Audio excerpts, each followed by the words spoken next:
Welcome to Safe Simple Sound Podcast. This is episode 20, and today we are diving into an invisible force that impacts you, me, and everyone around us inflation. Powered by AI voices, you will hear an engaging discussion on what inflation is, and more importantly, what you can do about it. Let's get started.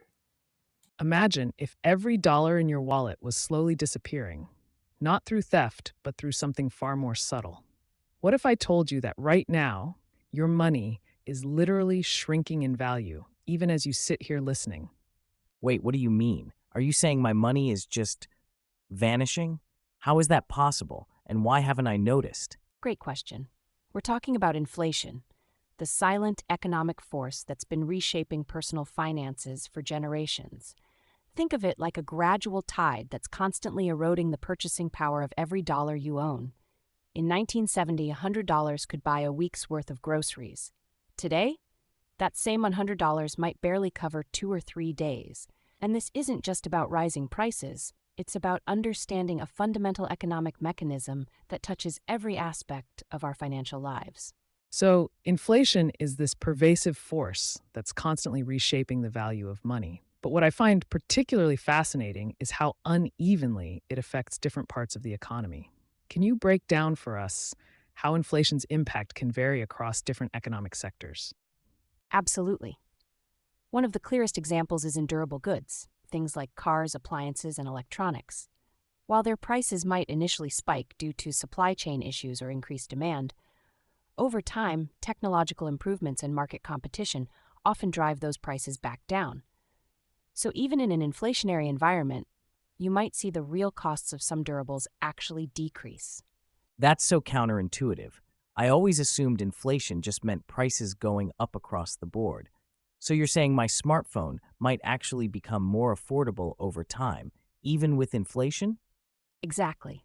The technology sector is great at finding efficiencies and bringing production costs down over time. But the story is quite different when you look at services.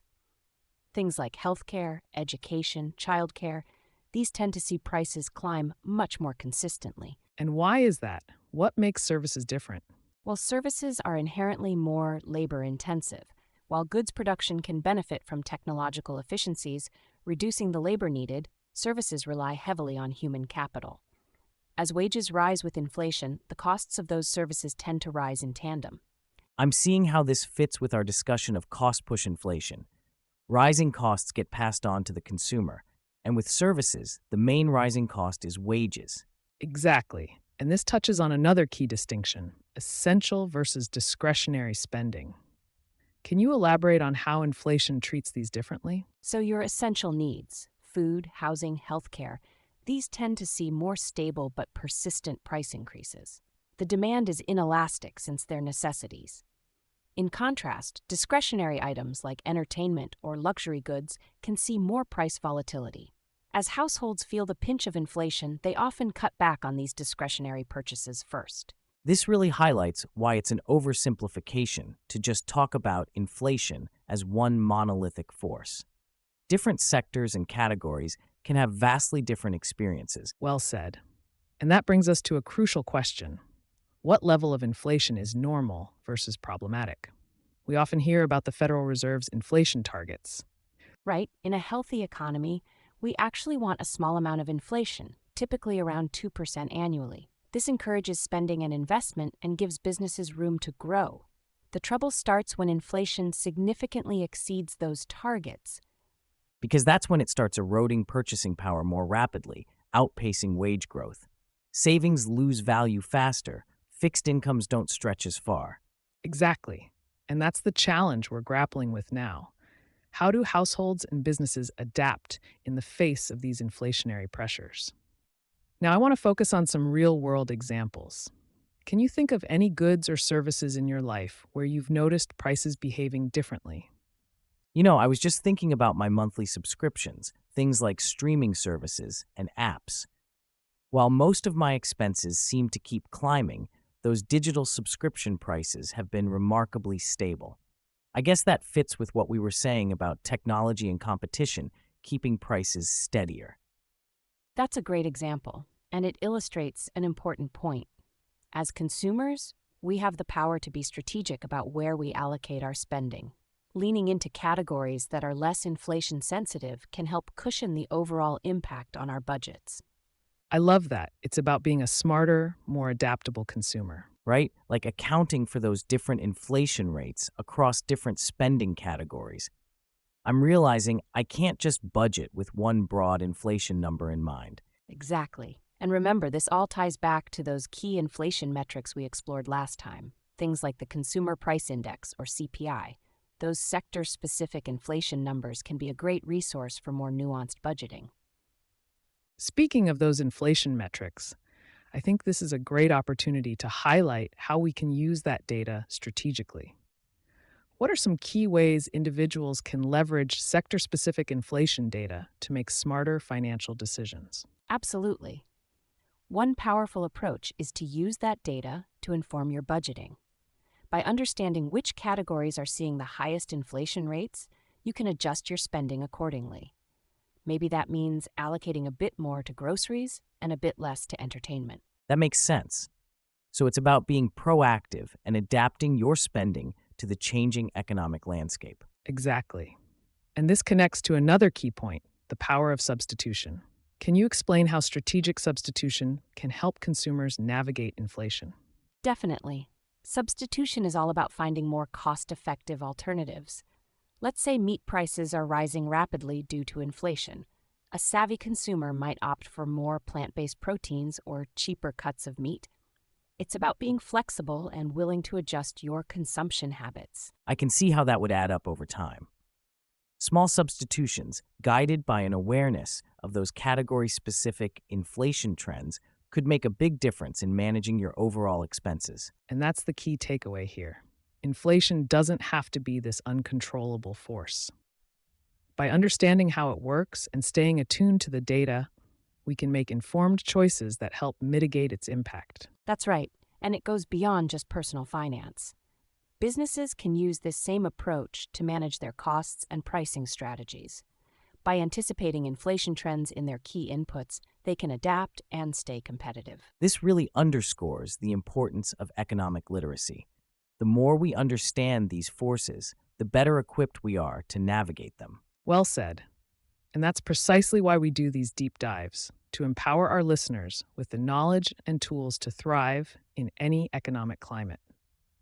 What's the one key insight you hope our listeners take away from this discussion? I would say it's the understanding that inflation isn't some monolithic, uncontrollable force. It's complex and nuanced, affecting different sectors in different ways. And by staying informed and adaptable, we have the power to navigate its challenges strategically. We hope this has given you, the listener, a deeper understanding of how inflation works and how you can use that knowledge to make smarter financial decisions. I'm curious, have you noticed this inflation in your own life? How has the price of your morning cup changed over the years? Absolutely. When I first started buying my own coffee, I remember being shocked at paying over $1 for a basic cup. Now, it's not uncommon to see prices pushing $2 or more. It's a small thing, but it really drives home how inflation quietly reshapes our daily lives. That's the insidious nature of inflation. It's this silent force gradually eroding our purchasing power. Can you put this coffee example in a broader economic context for us? Certainly, the rising price of coffee is a perfect microcosm of how inflation works across the economy. In 1970, a cup of coffee cost around 25 cents. Today, that same cup would cost $1.59 or more. That's an increase of over 500%. But it's not just coffee getting more expensive. This same trend plays out across sectors, from housing to healthcare. It's why economists use broad measures like the Consumer Price Index to track these changes. So when we talk about inflation as a general rise in prices, we're really seeing the cumulative effect of all these individual price increases, right? Exactly. Inflation is the aggregate result of countless price fluctuations across the economy. Some sectors might see dramatic increases, while others remain relatively stable. It's this diversity that makes tracking and managing inflation such a complex challenge. That complexity is precisely why we need to break inflation down into understandable terms. If you're feeling a bit overwhelmed, don't worry. We're going to unpack this piece by piece. Let's start with the fundamentals. What are the main drivers behind inflation? What's actually causing prices to rise over time? Inflation can be driven by a variety of factors, but there are three primary forces at play: demand pull inflation, cost push inflation, and built in inflation. Demand pull inflation occurs when demand for goods and services outpaces supply. It's the classic too many dollars chasing too few goods scenario. Cost push inflation, on the other hand, happens when increasing production costs, such as rising raw material prices or wages, drive up the price of the final product. And finally, there's built-in inflation, which is more psychological. It's when the expectation of future price increases leads to increased demand and higher wages, creating a self-fulfilling cycle. So it's not just a simple matter of supply and demand. There's this complex interplay of factors, some tangible, some more perception-based, that all contribute to the overall inflation rate. That's right. And different factors can be more or less influential depending on the economic context.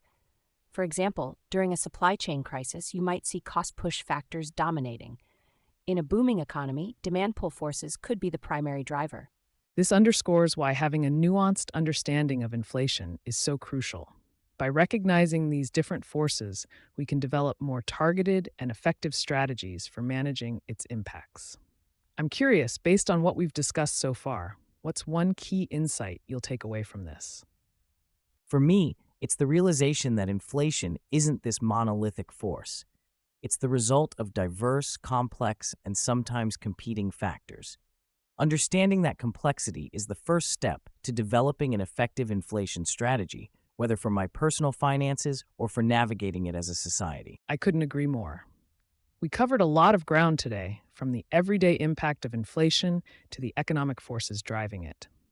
We hope this discussion has given you a clearer picture of what inflation really is and why it matters. We talked about how inflation affects different parts of the economy unevenly. Could you explain a bit more about why we see such stark differences between, say, the price trends for technology versus services? Absolutely.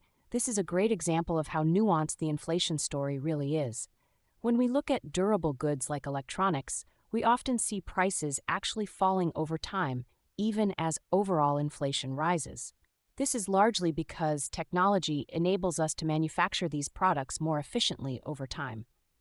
Think about your smartphone. While a top model might cost around $1,000 today, that $1,000 gets you vastly more power and features than it did even 5 years ago.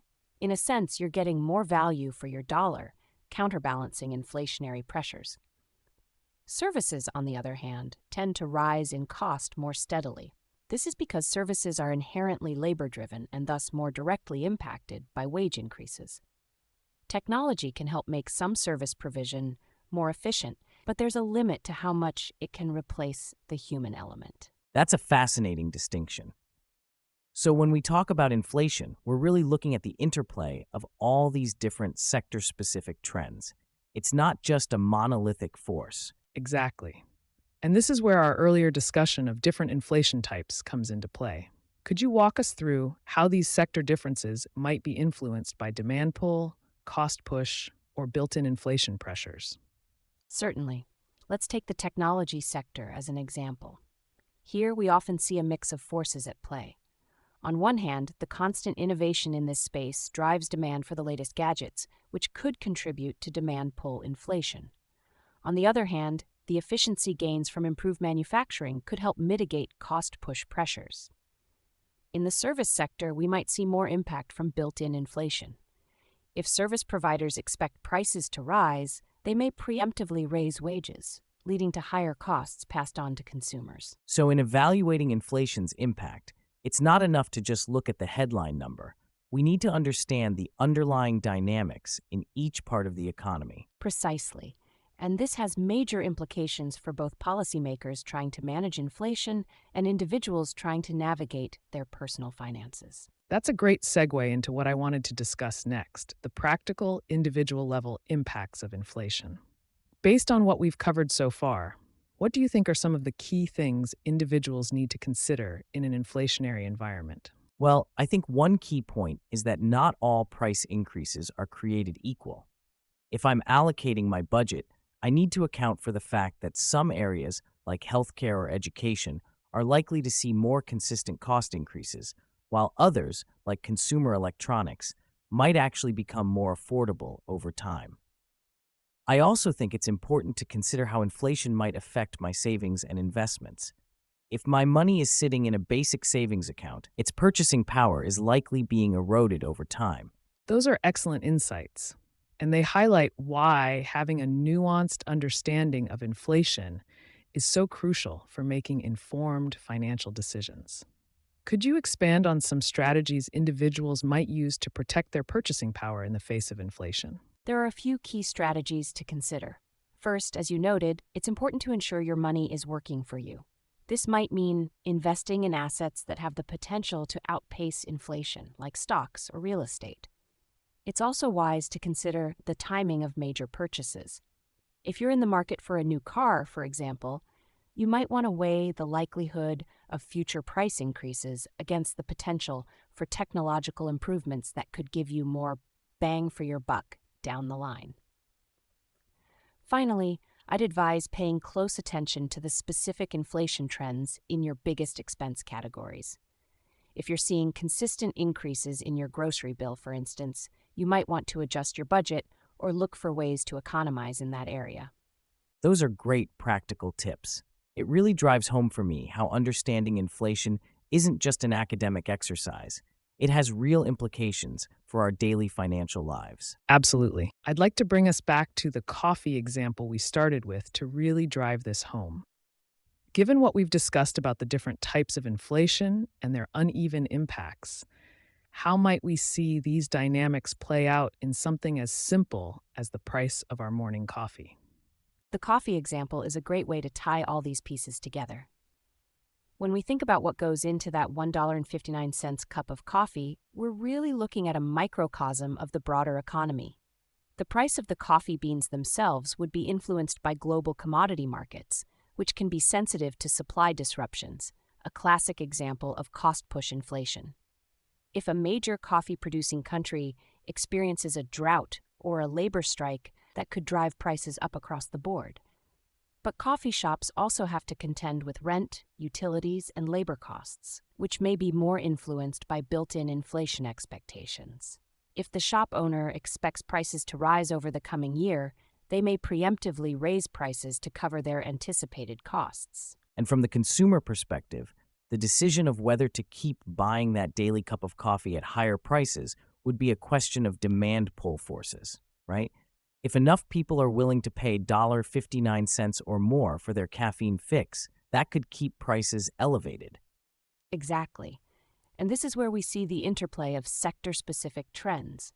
Even if coffee prices are rising, if technology prices are falling at the same time, consumers might feel like they have more room in their budget for that daily latte. This really highlights the complexity of inflation's impact. It's not just a matter of prices going up, but of how different price changes interact and influence both business and consumer decisions. Looking forward, what are some key inflation trends you think individuals should be watching, and how might they prepare? I think one of the most important things for individuals to watch is their personal consumption basket. We talked about the CPI and PCE earlier, but ultimately, inflation affects each of us differently based on what we buy. If you're someone who drives a lot, for example, you're going to be much more sensitive to changes in gas prices. If a significant portion of your budget goes to healthcare, you'll want to pay close attention to medical inflation trends. In terms of preparation, I think a key strategy is to build flexibility into your budget. Try to give yourself some cushion so that if prices rise faster than expected in one area, you have room to adapt. This might mean cutting back on discretionary spending or adjusting your savings strategies. It also seems like it would be wise to stay informed about broader economic trends, even if they don't directly affect your day-to-day life. Changes in global markets, Federal Reserve policy, or government spending could all have cascading effects that eventually show up in consumer prices. Those are excellent points, and they underscore the value of having these kinds of in-depth discussions about economic concepts that can seem abstract but have very real implications for our financial lives. As we wrap up this segment, I want to emphasize a key takeaway. Inflation is a complex, multifaceted force that affects different parts of the economy in different ways. By understanding its drivers and impacts, we can make more informed decisions about how to navigate the ever changing economic landscape. Any final thoughts or advice for our listeners as they think about inflation in their own financial planning?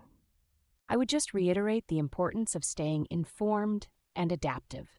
Keep an eye on the specific inflation trends that are most relevant to your personal financial situation, whether that's the price of gasoline, the cost of education, or shifts in your sector of employment. And be ready to adjust your budgeting and investment strategies as conditions change. Inflation is a persistent force, but by understanding it better, we can make choices that help protect our purchasing power and financial well-being over the long term. With that, I want to thank you both for your time. Tune in next time as we continue our exploration of the complex and fascinating world of economics. Until then, stay curious. That's all for this episode. If you found it valuable, don't forget to subscribe to the podcast. You can also join my newsletter at savesimplesound.com for more insights. Until next time, take care and bye for now.